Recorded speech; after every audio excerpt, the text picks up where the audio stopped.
ఆంధ్రప్రదేశ్ రాష్ట్రంలో IPS, IAS అధికారుల బదిలీ మీద టీడీపీకి సంబంధించిన మీడియా దుష్ప్రచారం చేస్తోందని ఐపీఎస్ అధికారుల సంఘం మండిపడింది. కేంద్ర ఎన్నికల సంఘం మార్గదర్శకాలకి అనుగుణంగానే బదిలీలు జరిగినట్టు రీసెంట్గా ఒక ప్రకటనలో స్పష్టం చేసింది.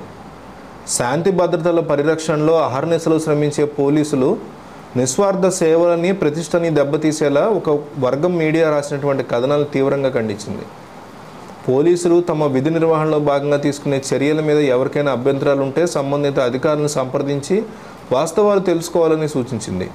పోలీసు అధికారుల మీద నిరాధార ఆరోపణలు చేయడం సరైన చర్య కాదని హితవు పలికింది. పదే పదే బాధ్యతారహితమైనటువంటి కథనాలు ప్రచురిస్తే సివిల్ మరియు క్రిమినల్ చర్యలు తీసుకుంటామని హెచ్చరించింది.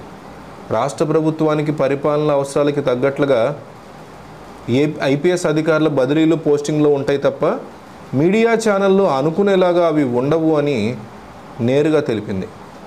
మరోపక్క కూటి కోసం కోటి విద్యలు అన్నట్లుగా ఉనికి కోసం ఆర్థికరేనారు అన్నది టీడీపీ అధినేత చంద్రబాబు యుక్తి అంటూ సాక్షిలో కథనం వచ్చింది.